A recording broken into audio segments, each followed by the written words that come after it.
Bonjour à tous, ça va Popoko, Panigangam Style. Aujourd'hui on va parler de la Syrie, de ce qui se passe en Syrie. Pas ce qu'on vous raconte à la télé, ou là dans la radio, ou là dans les égos. Non. On va vous parler de ce qui se passe, Pas ce qui se passe, ce qui se passe. Parce qu'il y a ce qui se passe et ce qui se passe. Vous avez compris ou là vous avez pas compris? Ce qu'il faut savoir c'est que la Syrie c'est un pays arabe, dans un continent arabe, entre 100 000 pays arabes, géré par un arabe. Et la guerre en Syrie c'est entre des arabes et des arabes. Mais dans toute cette histoire, la guerre est financée par deux pays qui ne sont pas arabes. Le premier pays s'appelle les États-Unis, l'USA. You are sous arrestation. USA, you scoot.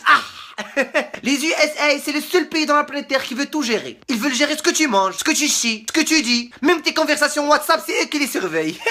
Ils envoient des hélicoptères dans ton pays pour écouter les conversations téléphoniques entre toi et ta femme. C'est adorable. Le deuxième pays, c'est la Russie. C'est le seul pays qui veut empêcher les États-Unis de gérer le monde. Adorable. Ce qu'il faut savoir, c'est que la Russie et Bachar Assad sont d'un côté. Et de l'autre côté, il y a les États-Unis et Daesh. La Russie soutient Bachar Assad parce que Bachar Assad achète des armes de la Russie. Le money, l'argent, Omar. Et vu que dans la Syrie, il y a le pétrole, qui dit pétrole des États-Unis. Donc si un jour tu découvres que tu as le pétrole chez toi, t'es dans la merde. Tu trouveras le FBI le lendemain chez toi.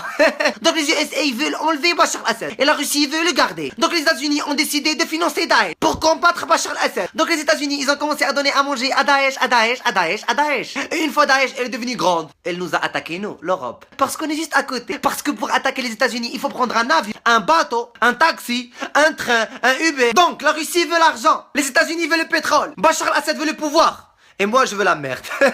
Mais le problème dans tout ça, c'est qui paye? Eh ben c'est le peuple. Parce que quand tu vas en Syrie, t'as d'un côté Bachar al-Assad, Hezbollah et la Russie. Et d'un autre côté, tu as Daesh et les États-Unis. Et entre les deux, il y a une femme, un enfant, un vieux, un gars qui veut aller à l'école, un gars qui veut juste fumer et dormir, un gars qui veut juste boire, il en a rien à foutre. Alors ils leur disent, ouais Loljin, moi que tu dois prendre parti de la guerre. Moi j'ai pas envie de me battre, j'ai envie de dormir. Là ouais Loljin, moi que tu dois te battre. Et c'est le peuple qui est la vraie victime. Parce que, comme je le dis et je le répète, jamais tu trouveras un président qui marche dans la rue. C'est toujours les pauvres qui payent. Donc pour finir, je vais poser une question. Où sont les dirigeants arabes?